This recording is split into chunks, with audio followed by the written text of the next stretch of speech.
तो अपन जो केवल एक मुद्दे पर आज बात करेंगे वो है कि यूपीएससी देने जा रहे स्टूडेंट जो कि 2025 में एग्जाम देंगे उनकी स्ट्रेटेजी क्या होनी चाहिए। इसके अंदर आईएएस 24 बैच के अंदर जो स्टूडेंट थे उनके बारे में भी अपन डिस्कस कर लेंगे कि उन लोगों को क्या करना चाहिए, क्योंकि वो प्री का कंटेंट अच्छे से पढ़ चुके हैं, ठीक है, लेकिन मेंस की उनकी चीज़ें जो बाकी है उनको कैसे किया जा सकता है, हमारी तरफ से आपके लिए क्या अवेलेबल रहेगा, उन सारी बातों पर अपन आराम से एक अच्छी डिस्कशन जो वो करते हैं। डिस्कशन में अच्छा ये रहेगा कि अब मैं आप केवल कमेंट बॉक्स को कर दो बंद, चैट बॉक्स को कर दो बंद, केवल मेरी बातें सुन लो। लास्ट में 5-10 मिनट में आपकी कोई क्वेरीज रह जाएं तो उसके ऊपर अपन डिस्कस जो वो कर लेंगे, ठीक है। चलिए, तो मैंने आपको एक शेड्यूल दिया था, आपकी एक टेस्ट सीरीज का शेड्यूल होना चाहिए। क्यों ये शेड्यूल है, किस तरीके से डिजाइन किया गया, आपकी स्ट्रेटेजी जो है वो क्या, मैं इसी के अकॉर्डिंग बताने वाला हूँ। इन सारी बातों पर अपन 1 बाय 1 बात करेंगे। उससे पहले हम थोड़ी सी बेसिक बात कर लेते हैं। आपको पता ही है यूपीएससी के अंदर 3 स्टेज है, प्रीलिम्स है, मेंस है और इंटरव्यू है।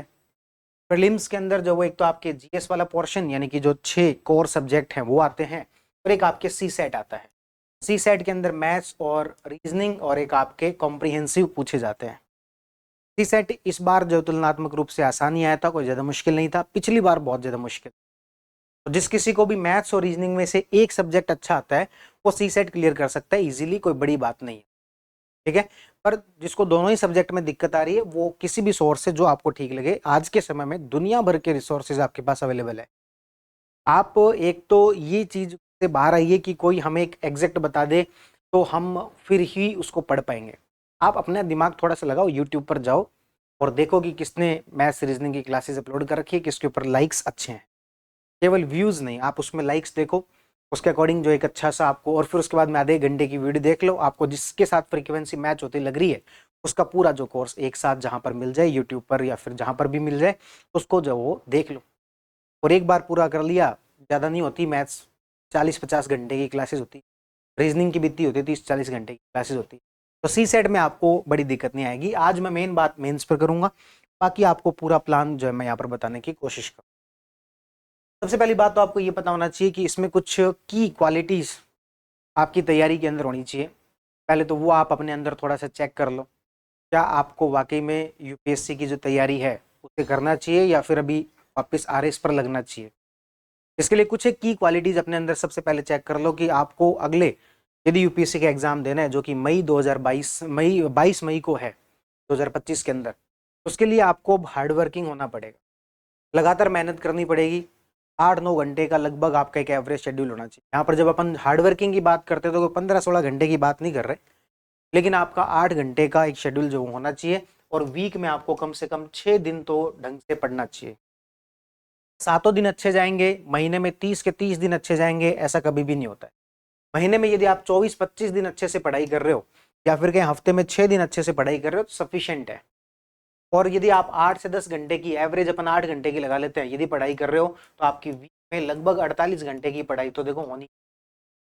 यदि आप ये हार्डवर्क कर सकते हो तब इस तैयारी में आगे बढ़ो। ऐसे कोई जब मन किया आरएस वाली वैकेंसी की तरफ चलने लग गए, जब मन किया आईएएस वाली के अंदर चलने लग गए, जब मन किया एसआई की वैकेंसी की तरफ लग गए, ऐसा यदि एटीट्यूड है तो फिर आईएएस वाले झमेले में मत पड़ो। कंपटीशन कोई आसान है नहीं। दूसरी बात अपन बात कर रहे हैं यहाँ पर कंसिस्टेंसी, कि आपको कंसिस्टेंट रह के चीज़ों को पढ़ना पड़ेगा। ये जो मोबाइल के डिस्ट्रैक्शंस वगैरह हैं इन सबसे थोड़ा सा दूर हटना पड़ेगा, ठीक है। तो इसके अंदर अपन आगे चलकर कभी और बात कर लेंगे कि ये कैसी बनाई जाए, थोड़ा सा इसके ऊपर अपन डिस्कशन कर सकते हैं। उसके बाद जो आपको प्लान दिया जाए, या तो आपके पास खुद का प्लान हो, है ना, आप उससे एग्जीक्यूट कर लो। दूसरा है कि आपको कोई एक प्लान बना के दे दे, आपके रेगुलर टेस्ट वगैरह ले ले और आपके ऊपर एक तरीके से चेक एंड बैलेंस रखे कि हाँ आप ठीक तरीके से काम कर रहे हो या फिर नहीं कर रहे हो, तो वो ज़्यादा अच्छा हो जाए। हम आपको ये प्रोवाइड करवा रहे हैं, इसके लिए कोई फीस भी आपसे नहीं ले रहे हैं, कोई कोई हिडन एजेंडा भी नहीं है इसके पीछे। तो आपको एक प्लान बना के दिया गया, और यदि आप वाकई में उन सब चीज़ों को करना चाहते हो, केवल हम बातें नहीं करना चाहते, केवल हम करना, यदि वाकई में हम करना चाहते हैं तो इस प्लान को एग्जीक्यूट करके दिखाओ। 2 से 3 महीने आप इसको लगातार एग्जीक्यूट करके दिखाओ, फिर मैं आपको ये लगा लो कि भाई एक तरीके से अपनी लिमिट से ज़्यादा मैं आपकी हेल्प करूँ। लेकिन उसके लिए ये तो हो कि टेस्ट दे रहे हो लगातार। आज पता लगे कि आज की वीडियो पर बहुत अच्छे व्यूज़ आए, पहला टेस्ट आपने बहुत सारे लोगों ने दिया, तीसरे टेस्ट तक आते आते संख्या रह जाए 15, 20, 30, तो फिर ना तो हमें कोई मजा आए और फिर 20-30 जो है वो भी फिर उनका भी मोटिवेशन नहीं बनता है। इसलिए प्लान जो आपको दिया जाए उसे एग्जीक्यूट करो, तब तो बात सुनने का मतलब है, वरना अब भी अपना अगला 1 घंटा बचा लो, इस 1 घंटे को भी आप मत लगाओ। तो बहुत एक तरीके से कड़वी बात है, लेकिन प्लान जो आपको दिया जाए उसको आपको पालन करना पड़ेगा, या फिर आपका खुद का प्लान हो। जरूरी है हमारा प्लान आप क्यों फॉलो करोगे, आपका खुद का प्लान हो सबसे बढ़िया है। नहीं बन पा रहा इसलिए हम एक बना के दे रहे हैं। आपकी इस पूरी तैयारी के अंदर आपके सबसे अच्छे मित्र हैं सिलेबस और PYQ, previous year question paper और सिलेबस, ये आप रेगुलर देखोगे, क्योंकि आपका अगला जो 3-4 महीना है उसके अंदर मेन हमारी जो पढ़ाई है वो मेंस की करेंगे, और अभी मैं पूरा प्लान आपको समझा दूंगा किस तरीके से आप अपने टाइम को यूटिलाइज करेंगे। और मेंस के अंदर भले ही वो आरएएस हो या फिर आईएएस हो, सिलेबस के एक एक पॉइंट को आप देखो, सिलेबस के एक एक पॉइंट के आपके पास नोट्स हो, और आपने उस पॉइंट से आए हुए जितने भी प्रीवियस ईयर क्वेश्चन पेपर हैं वो सारे कर लिए हों, तो आपका कॉन्फिडेंस वैसे ही सातवें आसमान पे रहता है। आप किसी एक सब्जेक्ट के साथ ऐसा करके देख लो कि उसके सारे सिलेबस के पॉइंट जो है वो आपके अकॉर्डिंग पूरे हो रखे हैं, और उसके सारे पीवाईक्यू भी आपने लगा रखे हैं। हो सकता है उसमें से कुछ एक पीवाईक्यू आपसे ना हुए हों, लेकिन आपने अपनी तरफ से पूरा उसके लिए एफर्ट किया है, और यदि जो नहीं हुआ है उसके किसी तरीके से ढूंढ ढांड के आपने एक नोट्स बना लिए, तो आपका वो सब्जेक्ट पूरा मानना, उससे पहले पूरा मत मानना। तो सिलेबस और पीवाईक्यू, और उसके बाद स्मार्ट वर्क। स्मार्ट वर्क इसलिए जरूरी है क्योंकि बहुत सारे स्टूडेंट जो कि आरएस की तैयारी करते हैं या फिर दूसरे एग्जाम की तैयारी करते हैं, इवन यूपीएससी वालों में भी ऐसा पाया जा सकता है, उनको हर चीज की चाहिए होती है स्पून फीडिंग, और ये तैयारी जो स्पून फीडिंग की है ही नहीं। इस तैयारी के अंदर कोई आप सोचो कि एक हमें बिल्कुल परफेक्ट एक नोट्स मिल जाए और उसमें से सीधे सीधे उठ के क्वेश्चन आ जाएंगे, ऐसा यूपीएससी में तो कतई नहीं होता। इसलिए आपको एक स्मार्ट वर्क करना होगा।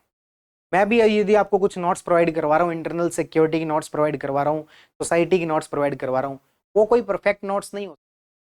अभी तक मैंने जितने नोट्स देखे हैं, या इवन जो आपके कोई दोस्त हो जो मेंस की तैयारी कर रहे हो, जिन्होंने मेंस क्लियर किया हो, जिन्होंने मेंस दे रखा हो, आप उनको सोसाइटी के इंटरनल सिक्योरिटी के अपने नोट्स दिखा देना, और उनसे पूछ लेना कि इन दोनों सब्जेक्ट्स के आपने इससे अच्छे नोट्स देखे तो बता दो।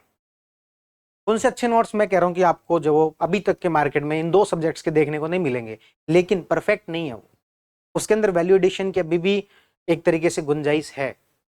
वो मैंने क्लास में करवाने के हिसाब से करवाए हैं, उसी को मैं अपनी तैयारी के लिए करता तो कुछ एक चीजें मैं उसके अंदर और ऐड करता, करंट में और ऐड करता। ये स्मार्ट वर्क का काम है।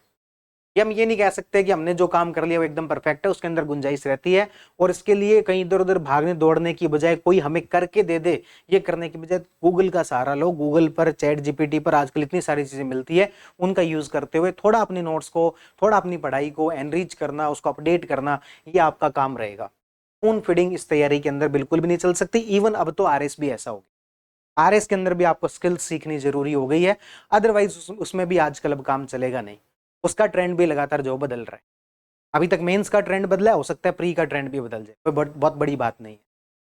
ठीक है, तो ये कुछ की क्वालिटीज आप अपने अंदर जो पहले चेक कर लें, उसके बाद में आप अपनी जो मेरी बात है उसको जो वो सुन लें।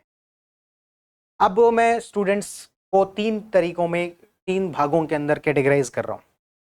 पहले ऐसे स्टूडेंट जिन्होंने अभी आईएएस की जो पढ़ाई है वो स्टार्ट की है, या फिर जो 3 ईयर इंटीग्रेटेड बैचेस के अंदर हैं, जो कि आरएस और आईएएस की तैयारी साथ कर रहे हैं, जिनको कम से कम 1 साल तक जो वो एग्जाम नहीं देना, या फिर कहें कि एग्जाम दे तो सकते हैं लेकिन उन्होंने तैयारी अभी शुरू की है। तो जिन्होंने तैयारी अभी शुरू की है वो ये चाहें कि हम 7-8 महीने बचे हुए हैं, उसके अंदर प्री का, मेंस का, ऑप्शनल, ये सारी चीजें अभी एकदम से करके छोड़ दें, पॉसिबल है नहीं। इसलिए प्रैक्टिकल टारगेट रखो। तो ऐसे स्टूडेंट्स को प्रैक्टिकल टारगेट ये है कि 2025 की बजाय 2026 के हिसाब से अपनी पूरी प्लानिंग तैयार करो, और इसके लिए आपको अगले 6 से 7 महीने में कुछ कोर सब्जेक्ट्स हैं, 6 ऐसे सब्जेक्ट हैं जो कि आरएस में भी आते हैं, आईएएस में भी आते हैं। किसी ने अभी क्वेश्चन भी पूछा कि आरएस और आईएएस में कितना डिफरेंस है, वो भी अपन बात कर लेंगे। 6 ऐसे कोर सब्जेक्ट हैं, एक एक सब्जेक्ट पर अपन जो वो अलग अलग एक वीडियो भी बना लेंगे कि इसमें क्या पढ़ना है, इसमें कौन सा सोर्स पढ़ना है, इसमें क्या पढ़ना है। लेकिन 6 कोर सब्जेक्ट है जो कि आपको एक मोटा मोटी लगभग हर जगह मिल जाते हैं। सबसे पहले अपने वो तैयार करो। किन की बात कर रहा हूं? जिनको आईएएस की तैयारी भी शुरू की है, उनको सबसे पहले ये अपने कोर सब्जेक्ट जो इनको शुरू करना चाहिए और इनको पढ़ना चाहिए।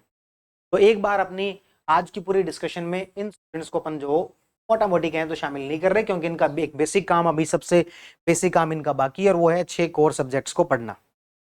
आज के अपने डिस्कशन में मेनली हम जो डिस्कस कर रहे हैं वो 2 टाइप के स्टूडेंट को कर रहे हैं।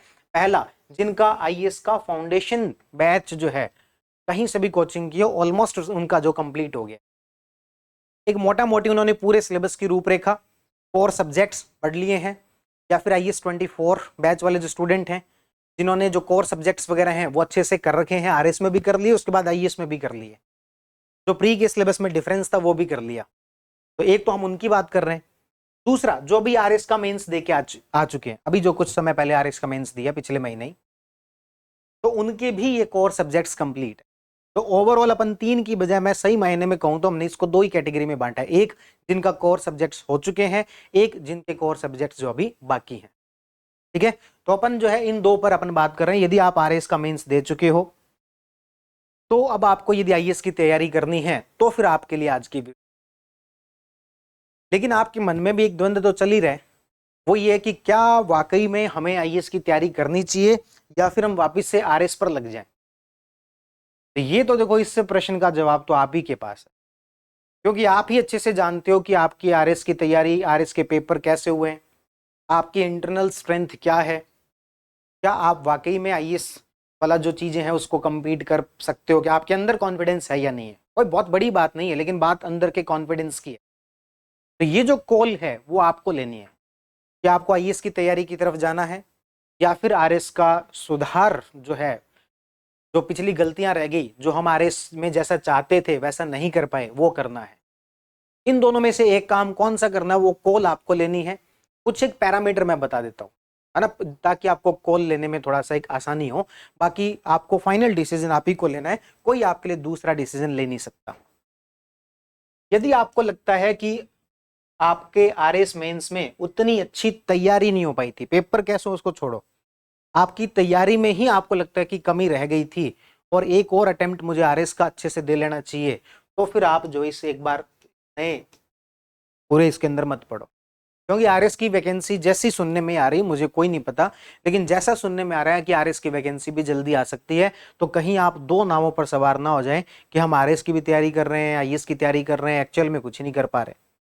इसलिए जो स्टूडेंट जिनको ऐसा लगता है कि उनकी आरएस की तैयारी में बहुत ज्यादा कुछ कमियां रह गई थी, तो वो स्टूडेंट एक बार जोया ना करें। किन स्टूडेंट को करनी चाहिए आईएएस वाली तैयारी, शुरू कर देनी चाहिए, मेरा क्या मानना है, बाकी तो आपकी फाइनल कॉल आपकी है।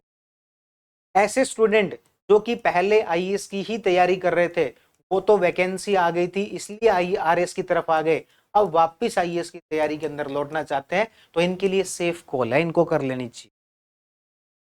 दूसरा, ऐसे स्टूडेंट जिनको लगता है कि उनका आरएस का पेपर भी बहुत अच्छा हुआ है और उनकी तैयारी में अपना जितना किया जा सकता था वो हमने कर लिया, इससे ज्यादा हम चेंज क्या करेंगे, जिनको ये नहीं समझ में आ रहा कि हम सुधार बहुत ज्यादा क्या करेंगे, हमने अपनी तरफ से बेस्ट दे लिया, तो वो भी आईएएस की तैयारी जो वो में लग सकते हैं। अभी अपन जो बात करेंगे प्लान की, उस प्लान को आप भी फॉलो कर सकते हो। फिर आप कहोगे बीच में आरएस की वैकेंसी आ गई तो भाई आ गई तो फिर आपको करना क्या है, आपको आरएस का एक बार प्री तो पास करना है। मेंस के अंदर तो फिर से वो 3-4 महीने का टाइम मिलेगा, उस 3-4 महीनों में चीजों को फटाफट कवर करना पड़ेगा। तो उन दोनों चीजों को कैसे बैलेंस करना है, वो थोड़ा सा प्लान आपको तैयार करना पड़ेगा। तो एक ओवरऑल जो है आप ये भी कर सकते हो कि या पूरी तरीके से आईएएस की तैयारी में आ जाओ, या आरएस में सुधार वाला काम जो वो कर लो, या फिर दोनों के बीच में एक बैलेंस बनाते हुए चल लो कि हम अपनी तैयारी का इतना % टाइम आईएएस को देंगे और कुछ चीजें बीच बीच में आरएस वाली भी पढ़ते रहेंगे। इस तरीके से भी आप अपने टाइम को डिवाइड कर सकते हो। ये 70-30 भी हो सकता है, 60-40 भी हो सकता है, ये 3 ऑप्शन है आपके। ठीक है, तो फाइनल कॉल आप ले लो अपने हिसाब से। मैं अभी जो यहाँ पर बात कर रहा हूं, मैं ये मान के चल रहा हूं कि आपने ये फाइनल कॉल ले लिया है कि हम जो एक बार आईएएस की तैयारी करना चाहते हैं, आरएस क्या आएगी तब देखें, एक बार हम आईएएस की तैयारी करना चाहते हैं। आप एक बार प्लान बताओ कैसे क्या करना चाहिए, यदि हमें ठीक लगेगा तो फिर हम इसको फॉलो कर लेंगे, अदरवाइज हम आप आरएस का मेंटरशिप वाली चीजें बता रहे हो किस तरीके से सुधार करना है या वो कर लेंगे। ठीक है,